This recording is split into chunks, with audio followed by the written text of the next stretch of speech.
We know what your classic car means to you. Because by any metric, we share the same passion, the same commitment to keeping it on the road. Nobody beats NPD's inventory, quality, speed, and service. We'll provide you with the best restoration parts to meet your goals, on time and on budget. So if there's any doubt that we know what your classic car means to you, ours mean the same to us. Order your free parts catalog online or call now. NPD, 50 years of passion, quality, and service. Up next on the National Parts Depot hotline is Mr. Rick Schmidt, live and in video. Rick, welcome. It's going to be an adjustment. What's the thing you're supposed to do? Think about baseball? I don't know about that, but... we'll tell you what. This is our June show, so Rick, happy Flag Day. Flag Day is June 14th. I think it's Donald Trump's birthday. It is my dad's birthday. That's the reason I remember it. Cool. Obviously, the month of June has Father's Day. So, Rick, what do you do for Father's Day? Hopefully, as many as my daughters who can make it by the house, and we'll do up some good food and maybe go hang out by the pool. I don't know, just relax. Probably won't go out to eat anywhere. We'll probably work in a visit to my dad, who's pretty much stuck at home just with age and conditions. So we'll march over there and bug him for an hour or two and make a day out of it. My church convinced me to put on a Father's Day car show at our church, and they've seen that done at other churches, and I will admit it's a neat, fun thing. And the old Father's Day car show is something I've certainly seen in the past. That's the last thing I want to do on Father's Day. Go run a car show. But you at NPD, in the past, you have had your own series of car shows. And I don't know if you do those anymore or not, but you've probably learned a lot of lessons about them. When it comes to... But I thought I had a pretty good recipe with our Silver Springs, all Ford and Mustang roundup. And then eventually we got... those always happen in January. And in Florida, the weather's great in January, typically. So if everybody's going a car show in January, it's like, oh, heck yeah. And then in October, we started doing our all GM Oktoberfest. And these were at the Silver Springs State Park. Back then, it wasn't a traditional state park. It was leased to a ongoing chain of different operators, where it was more of an attraction. They had a carousel, they had bears and wild Florida cougars and an alligator show and a kid's playground and a petting zoo, and of course the very famous glass bottom boats. Yeah, so many things to do in a little shopping area down by the spring. It was, and then they've got a mansion stage, which is this huge concert stage, and that's where we'd have our microphones set, and we have a band play in the middle of the day up there, and that's where we gave away all of our awards. So it was a really great place to do a show. But eventually the state came in and kind of reclaimed the Silver Springs, and I get why they did it, because it is a very environmentally sensitive area. It's the largest freshwater spring as far as flow. I don't think it's in the case of the country. I think it is in the world. Don't ask me how many gallons per minute flow up through this spring. But the state came in and turned it back into a traditional state park.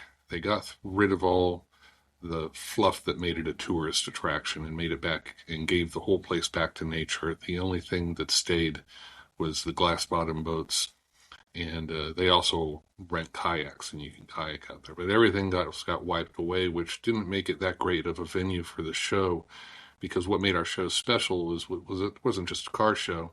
It was an event that the entire family could enjoy, because there comes a point about an hour or two into a day-long car show that your kids and likely your wife have had enough. and they're bored. And that wasn't a problem at our show. There was a full days of activities, food, fun, playing around to do. Once it all got stripped away, I could kind of see the writing on the wall that this was going to kind of turn into a different event, a more boring event. I couldn't just bring in the entertainment because, after all, I was doing these shows for free. It was all paid for by NPD, and everybody got to participate in the car show basically for free. So it grew. Some years we had 1,100 cars packed into that place. So it was quite a spectacle. But to do it in the way we did it, which was organized and really hummed along effortlessly, that took a lot of work leading up to the shows each year, and it became overwhelming work. And then to imagine how much resources and cash and talent I'd put into the shows each year after 20 plus years, almost 25 years of putting these shows on. It wasn't what it used to be. The park wasn't what it used to be. And I didn't want our fantastic show to kind of linger off into obscurity or just linger off into just being an average show. I wanted to go out with a bang. So I just announced one year, you know what? We're done, but we're going to do one more event, one more GM and one more Ford. And they were blowouts because everybody knew that was going to be the last one. So we really had a good time and brought in some more. And we went out with a bang instead of just continuing on with a whimper, Was the purpose of it to celebrate the culture, to be a good marketing tool for NPD? There are lots of shops that have, the Thursday night car show.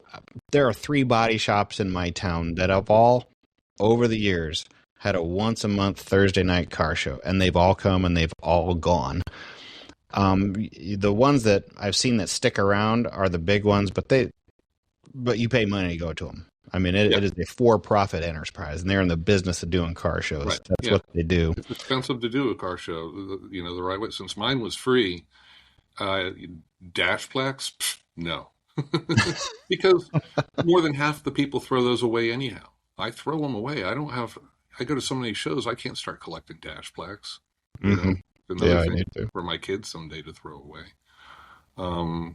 It was only the important stuff. We used the keep it simple, stupid to great degree. I also didn't give out many awards at our shows because that was another expense. And I gave out nice awards. I gave out huge engraved beer steins, glass engraved beer mugs, and they sold beer and cocktails on the property back then, so you could literally win your best of class award, which was really hard to do at a show where there's 1,100 cars and we're only giving away 30 awards, and that includes the best ofs, the best Ford, and the best Mustang. All inclusive, I think we gave away 25 to 30 awards. So winning one of those mugs was one hell of an achievement. Not like a lot of other car shows you go to where everybody gets a participation award. Here's your cheap press board wooden plaque. Everybody gets one just for showing up. I never dug that. I used to go to shows and I'd get my little plaque and I go, boy, I'm so proud of. Why did I? Is this what I paid for when I gave my $15 at the gate? Was this thing? So we just had a different way of doing things to where that took a lot of the pressure off of people knowing that it's tough to win an award. You didn't worry so much about the competitive atmosphere, and you were just happy to be there, happy to have your car being seen, and to win something that's just icing on the cake. What was it? Good pub for NPD? I mean, I assume that's. I'm sure it was. I would never have any way to measure it. I couldn't monetize it. I never thought that did it give me a net revenue just from the good faith of the show. I don't know. I'm producing the whole entire thing. And then going forward, our biggest justification was that it was just a giant party, a thank you party to all of our customers. What doesn't a car show need that all of them do, besides the dash plaques? Because, I'm like you, Rick. Usually the goodie bag I get, I flip through it real quick. Yeah. I mean to do something with it. It ends up in the trash later. What besides that stuff? What doesn't a car show need? Well, it doesn't need somebody all day long calling out ticket numbers for 6 packs of oil and and microfiber towels and bottles of Quick Shine. It doesn't need that. All day long. 6885247. I repeat, 6885247. Are you out there? I refuse to have any of that going on. I did do giveaways, but I made them meaningful. It's kind of like, the awards were few, but they were nice and meaningful. We did put some promotional stuff, because we would bring in some of our suppliers, some of our bigger preferred suppliers, so that they could display their crafts. Like Eaton Detroit Spring every year would come down and put up a tent at our show. And we became very, very close friends. And we had just had lots of vendors back when they were, a big, kind of the only deal in brake kits, stainless steel brake every year would come down. And so we had a TMI. So we had our small little manageable like midway-ish. So everybody had some product and could see new products and some eye candy to look at there. And they would all have their gift certificates and their big giveaways, and they would pick one car out of the field and say, I love this car, TMI, their idea, I think, was fantastic. They would give away a full interior, and they would go out and choose the recipient, the winner. Mm-hmm. They would go out into that field of 1,000, 1,100 cars and find the car with the absolute rattiest, in-need, sorry-looking interior that they could find, and say, this fella needs it more than anybody is in the whole entire place. And then they would announce his car number. So somebody who, just barely had vinyl on their seats, probably had towels all over everything, and just had never been able to get around to or maybe afford it. Now they'd have a $500 coupon in their hand to buy all new stuff. I do like the idea of good, meaningful car shows. It's interesting that, what you're describing sounds exhausting from the organizational level and the workload required to put that on. Not participating would be a ball, but putting it on sounds like it would kind of suck. It was a long day, especially on the days when I knew the weather wasn't going to be good. There was one year it snowed for the Mustang show. Super. I'm driving in my Celine. It's dark. It's 5:30 in the morning, so I'm already and the alarm goes off at 4:30. So yes. That right there was always a kick in the pants to start out the day. And then you get there in the pitch of dark, and then all of my employees that I had set up for registration rows, parking the cars inside the field, all of that we had organized. We met with them, get them all outfitted with their orange vests and their flags and everything they needed, and last-minute instructions for the registration people. We ran because we had to park a car. In order to park 1,100 cars inside of this state park, you had to average. We opened registration at 7 a.m., closed it at 10, and we had to close it at 10 because the park opened at that moment, and for insurance reasons, they didn't want cars still rolling in and parking while they had visitors starting to walk through. Mm-hmm. So we had a 7 a.m. to 10 p.m. window to park 1,000 to 1,200 cars, which equaled you have to park a car every 10 seconds. And plus, you're battling with these, guys who I don't want to park here, I want to park over there, or I want more space in between my car, or I want room to set up my tent and put my stuffed animals out. And all of that, you still need to average 10 seconds a car. The good guys show that I love to go to every summer, they have a early registration pickup the day before, and I go every time. Yeah. And it's worth the hour and 10 minutes it takes me to drive there and drive back to get my little sticker. Mm-hmm. To not do it tomorrow. Yeah. It's so much better. But yeah, it's putting on a quality car show. It's hard. It sounds like you did, and the reasons were pretty significant. For those that are listening that want to put them on, I don't get a lot of people requesting that. Typically, it's a few buddies on a Thursday night at the local body shop. They'll have a guy spinning 50s tunes and Yeah. maybe That a was food one of my truck other or something rules. like that. Never had a DJ. No DJ? No DJ. Nope. Because DJs are great for some people, and then others get parked next to the DJ's speaker. And if you think about how loud those speakers have to be to cover a state park that's packed full of over 1,000 vehicles, Yeah. it was torture. And I've been going to car shows all of my life. I'm sorry if I'm a sourpuss on it. The 50s and 60s music blaring over the speakers to where so loud that I can't even talk to car owners or talk to friends that I stumble across, and we're sitting there screaming at each other over this damn DJ. I'm like, why is this a necessity at all car shows? Why? And then for every show that I put on, I'd have 2 or 3 people walk up to me. I really wish you had a DJ.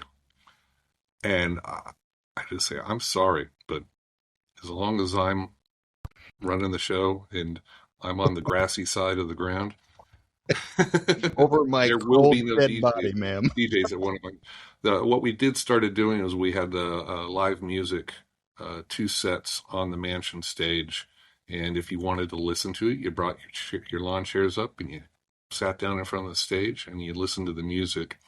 It wasn't something. It was just the right level, and that was very popular. Let's different topic here. We've been talking about your trip to Revology, and what an interesting opportunity that was for you to see that. And I'll mention that my comments to you regarding Revology wound up making it to the high brass and Tom Scarpello himself at Revology. Zing! How about that? He did a short video and gave NPD gave us a very, very nice, it was just very, very thoughtful what he did in return for me being on the Muscle Car Place and talking about his products and what high quality I consider them being, and trying to explain why they were so pricey to people. So yeah, that was really nice. But I thought you would like to know that that's the kind of listenership and we got the reach. The reach that you have. Well, it didn't take long. It got right back to him. So there's a few people in there. There's one key one for sure that I'm positive was the linchpin there, but I'll thank him later. Okay. I don't even need to guess who it was. Tony, thank you. So, but it brings up the topic of full bodies for cars, and I think NPD has at times sold replacement bodies. I'm going to say they were first gen Camaros, maybe from Real Deal Steel or Dynacorn or something like that. We've changed suppliers on the GM side of things. We've changed to a couple of guys who branched out on their own, and we're getting more timely builds.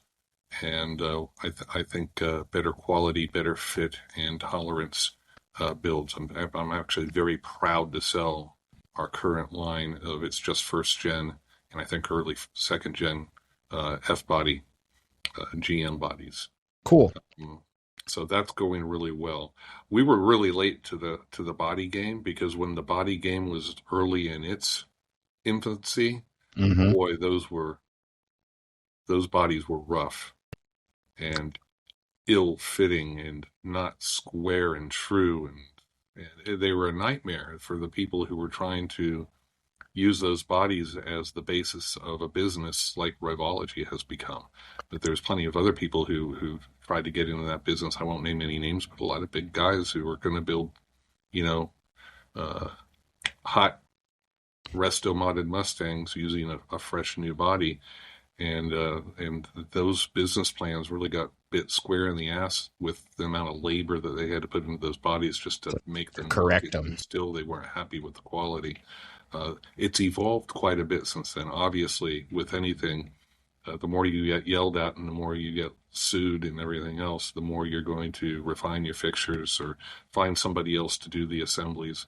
It is all worked its way to where at first I said I refuse to sell these bodies because I can't sell them in good faith. I cannot myself stand behind what the quality might be of that purchase. Plus, and I didn't want us to be the monkey in the middle between the manufacturer having somebody spend $18,000 with us and then be really, really pissed off.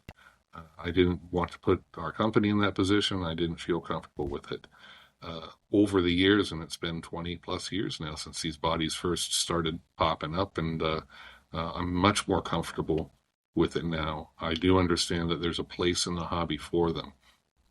I don't believe there's a place in the hobby, or I don't necessarily agree with illegal builds where people are using the bodies to just graft over the VIN number and title from a rare and valuable Mustang or Camaro that is so absolutely derelict it can't possibly be restored. And transferring the VINs is usually not legal, and then they'll pass it off and try to finish the car and auction it as a genuine thing. And I don't believe that's good, but used for the purpose for which they are built and intended, a lot of it is the resto mod craze. I think the bodies are just fine, and I think how many do you sell a year? To the hobby.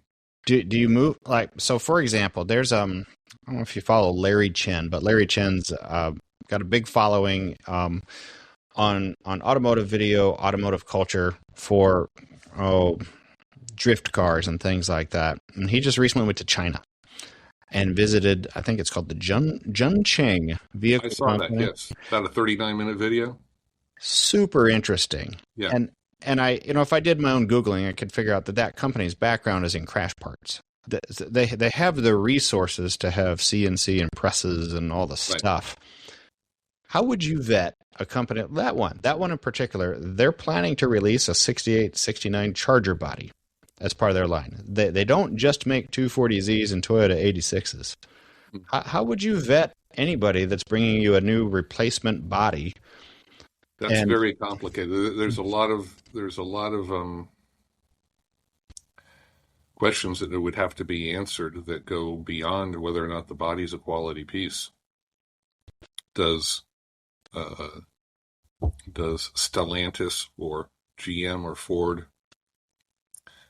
do these bodies need to be licensed with them? Mm. Or maybe they don't need to be licensed, but are they still going to sue you into oblivion to make sure that to make it so difficult for you to be in business that you can't be in business? Mm-hmm. I saw in that video trademarkable brands being stamped into tailgates for trucks. And automatically I'm like, well, that's not going to fly with that manufacturer's licensing department. And that video was the first time that I've ever seen China, mainland China, even spoken about in the classic sheet metal business, let alone the bodybuilding business. That company was Taiwan. And there's a lot of people, I've ranted about this before, where people think Taiwan and China are the same place and the same thing. And no, it's very, very different. I have a lot of loyalty and I have a lot of faith when it comes to pursuing and achieving quality and continuing to build upon quality. I have a lot of faith in the long-term relationships I've had in Taiwan. I don't have that much faith in mainland China manufacturers. So they're in the collision parts business. Mm-hmm. I don't know, I know that deal. They're selling cheap parts to repair shops who want to fix the car with cheaper parts so that they can make more money. Is the quality there? I don't know. I have familiarity and I know what to expect from my manufacturers and contacts in Taiwan. I have no familiarity with China. It could be fantastic. It could be a major move and a major competitor and a new influx of parts into the USA. But those parts have to be not putting me at odds with any of the licensing departments at any of the big three. Yeah. And man, it's how do you vet a fender or a roof or a door shell or, God forbid, an entire body? That doesn't happen fast or easy. You really, when we get a major part, you get a sample or two, and you really cross your fingers and toes that when you send it to either a customer or a shop that you've known for a long time, you're just looking for somebody who's got the vehicle that part would fit to, and their vehicle is not some twisted up, rolled over, repaired wreck of a thing. It has to be a good benchmark vehicle that's never been in an accident, that's never been rusted to death and had a bunch of different patch panels put into them. It has to be a mostly original sheet metal vehicle to test all this reproduction stuff in. It's hard to find. It takes a long time, and then if you're counting on a customer to do it, you're counting on their ability to work on a vehicle, their talent level, To not screw it up. to whether or not their opinion is reliable, or if their opinion isn't worth the email that it's written in. How many bodies a year do you sell now of the ones that you currently have already vetted and offer? I mean, I can't imagine it's a lot. Not a ton.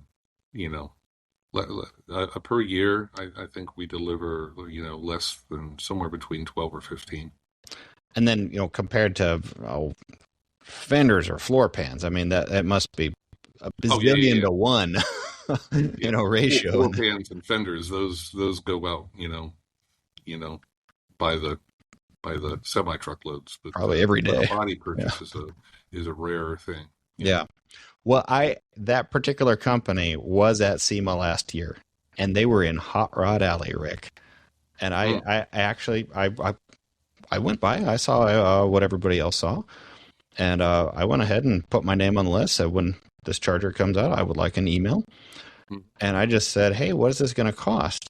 And the price I was told was $8,000. And that was inconceivable. I said, is that in the United States?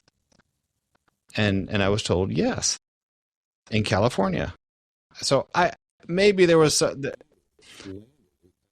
there admittedly could have been a language barrier there, and maybe there was. So I'm going to say that maybe my question wasn't understood. But the end result was they had not a nice looking product sitting there, including some 240s and everything you saw in that Larry Chedden video. I saw sitting there on the floor, and it was impressive looking. I will at least say that. So, well, let's go ahead and get to the funnest part of the show. This is where Rick just rips car picks to shreds, but makes some good prospective buying choices. So, Rick, Independence Day or the 4th of July, whatever you want to call it, but Independence Day is the real name, is just around the corner. And we need a red, white, or a blue car, not to put in a parade, but just to turn some heads at the local fireworks. And our goal is to get rid of this car at the end of the summer. And we don't want to spend more than $50,000. We don't need to make money here. We just need to get rid of it later when we're done with it and not lose money. Now, I accidentally sent you a red, a white, and a white car. So I have screwed up already. But of these three, they all should go for less than 50, and you need to pick the one that you think is the best fit. So what do we have for car number one? It's 396. It's sitting on what looked to be some aftermarket variant of what's looking like a rally wheel, but they look like they're 17 inches with low profile black wall tires on it. Mm-hmm. True, honest, verified big block El Caminos have become so high dollar that I would be cynical that this truck was born as an SS396. Otherwise, it would be done more to a stock or concours level. This is kind of resto mod / hot rodded. But it does look pretty original under the hood. Mm-hmm. I'll give that for it. Is this a body style you like? I love the body style. Yeah. I've got a really killer 72, which is the different front end, but not too far different than this. Yeah, 72 with only 7,000 original miles on. It's not a big block.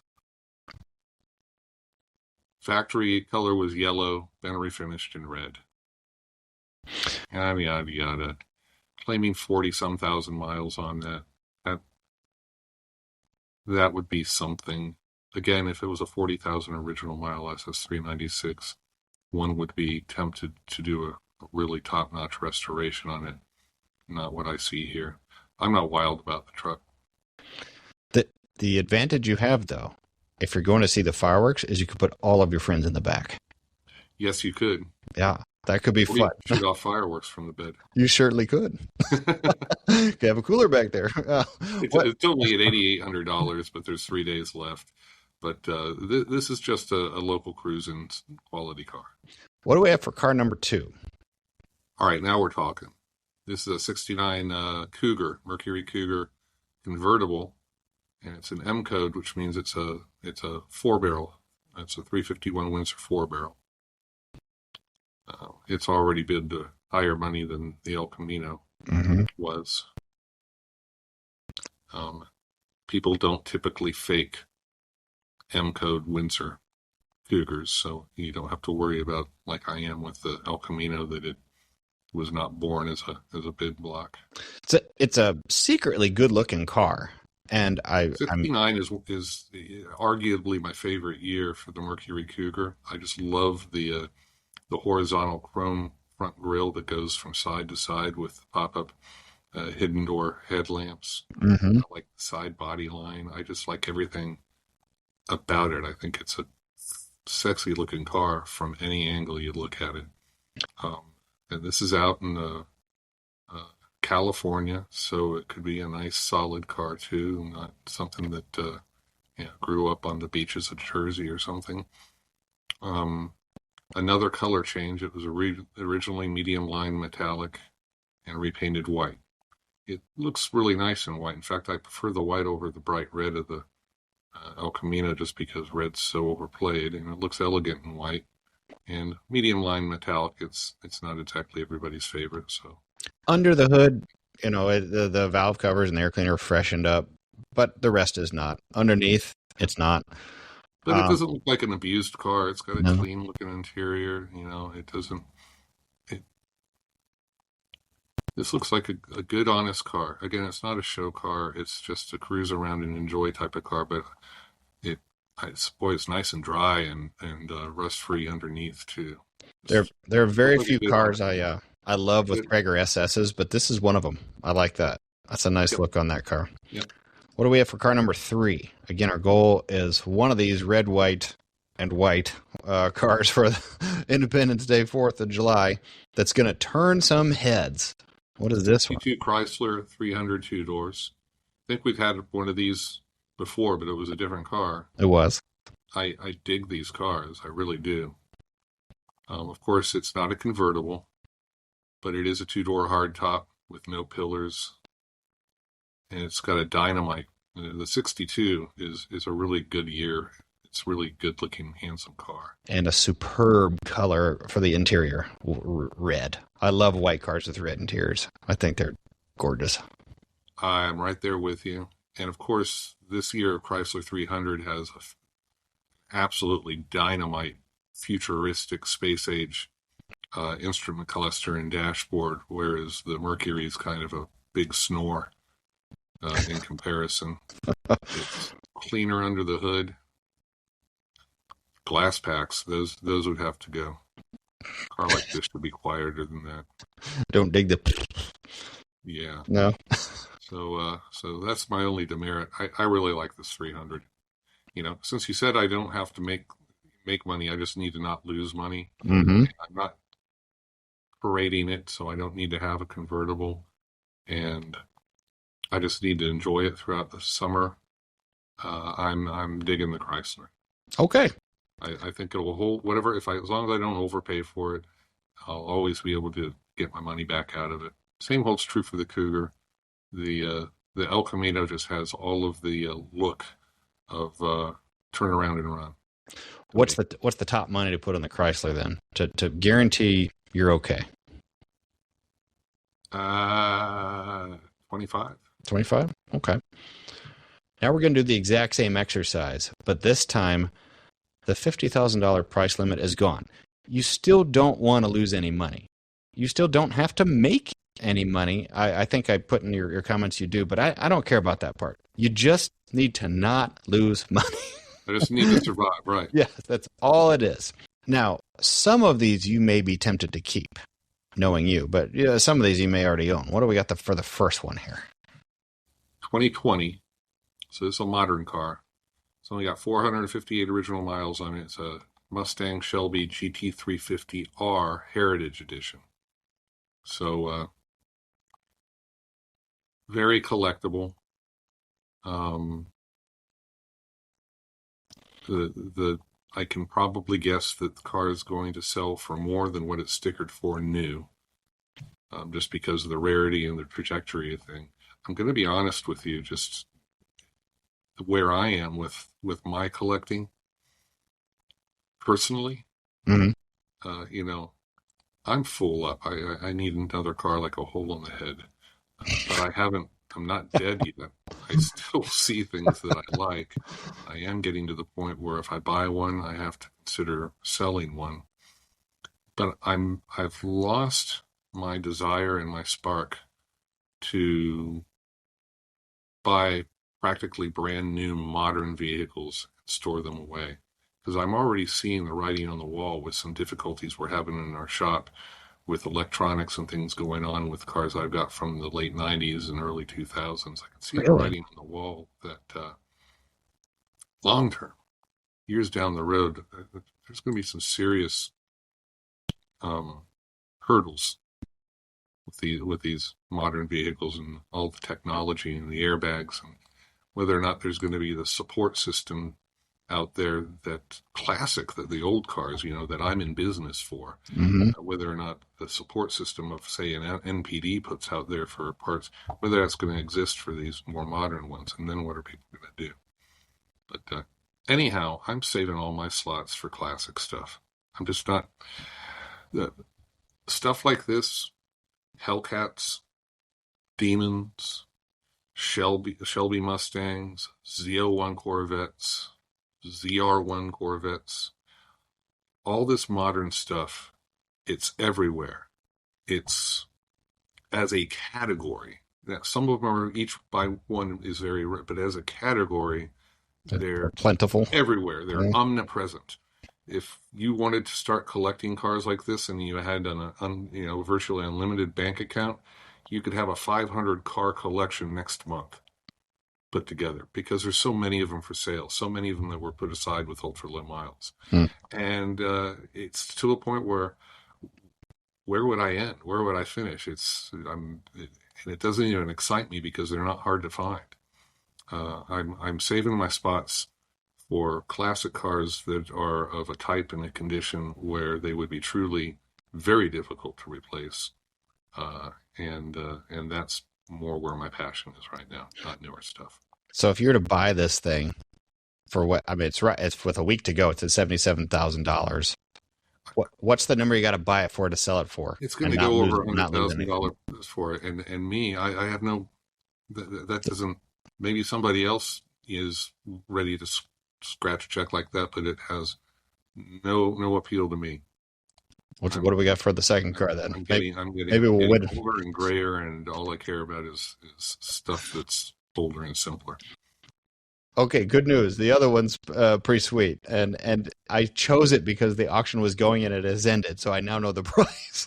Oh, and it didn't sell. It had a reserve, and it didn't sell. Yeah, so bid to 43.5. Do you like it? What is it? It's a 1950 Oldsmobile, Series 88 convertible. And I love these Oldsmobiles. I love 50s Oldsmobiles. Love, love, love. It's that same old stereotypical bright red, which, there was a whole lot of other great colors that this car was available in that I think would be more elegant, classier. But at least it's got the matching red interior to go with it, and at least it's not a white interior, so it doesn't look like Santa's sleigh. Boy, it looks well restored under the hood. Isn't it nice? It looks like the undercarriage is very nicely restored. It has a It's an prize. AACA winner from long ago, 1994. But you know what that tells you? It was a national award winner, too. But it still looks great, which means the restoration held up. Sometimes an older restoration is a very solid buy because you know what you're getting. All the body filler isn't going to crack and bubble, on you a year from now because the restoration is only a year old and all of the shortcuts have yet to surface. I think this car was grossly underbid. I make you a bet back in '94, the person who had it restored had easily six figures in the restoration. 30 years ago. Yeah. If the seller's reserve was only a little bit more than this, like 50,000, I would snatch this thing up in an instant. What do you? So much more appeal for me than just buying a brand new Shelby GT350, which I can do any day of the week. But you're not going to find a car like this Oldsmobile very frequently. Okay, we should keep a track and see if this thing ever shows up somewhere else. Up again, yeah, because at 43.5, it did not sell. It did not meet reserve. I don't blame them for not selling them. And why would you? That'd be a pretty desperate seller to let that go for that price. What do you think is a very fair price to pay for this car and still own it for a couple 3 months and let it go? I'm just worried that I don't know where the market is right now, but I can't imagine that this car wouldn't bring easily somewhere between low end 50 to high end 70. Okay. Car number 3. Now, it's way under $50,000 right now with 7 days to go. But I have a feeling it'll get close to that because they always do. What do we have for this one? We have a 69 Dodge Charger RT. 68, 69 Dodge Charger has long been on my wish list, and I've just never found the right car. I don't know if this is the right car. I don't know that I'm gaga about. It looks like it's painted in a non-original, like a Viper blue. But no, it says finished factory in bright blue. Was repainted in electric blue in 1991. I don't care for the color, but if you look at that VIN, you'll see it says XS. Whoever made that decision, because bright blue is killer. B5 bright blue. Why screw with that? I want the Viper blue. Yeah, if they repainted a B5 car, there's something wrong with them. But the nice exterior. The VIN gives it away. Car. This is a real RT. XS means RT. XP would be a standard car. But this is a true RT. I'm not familiar enough with the description to know if it's a numbers matching car or anything like that. It's got a lot of aftermarket performance engine parts in it.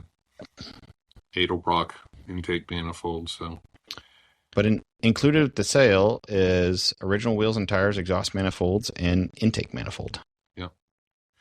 There's certain things to like here. What I don't like is knowing how much I would have to pay to repaint the whole damn car. Color's not going to fly with you. Not going to fly. No, no go. Every time I walk by it, I'm just going to think about who the owner was who did that, and just want to, wring their neck. Punch something. I don't know. This car just would annoy me every time I looked at it, and it's a nice car. It's a nice car that should have been repainted in the right color. Well, what would you buy it for to correct it and then sell it to get rid of it at the end of the summer without making money? What would it take to correct? I don't even want to say on the podcast what my definition of a good paint job is costing these days, but it's steep. At $15,000 is the car over your price. $15,000. If I bought this thing for $15,000 and then paid somebody to repaint it to a standard that makes me happy, I would immediately be upside down. And okay. That's if I buy it for $15,000. That ain't going to happen because, it'll probably go for, guessing, what do you think, 30 to 40? At least. I mean, these things, if this is a real RT, Rick, it's going to, even in this color, I have a feeling it'll crack $50,000, probably without an issue.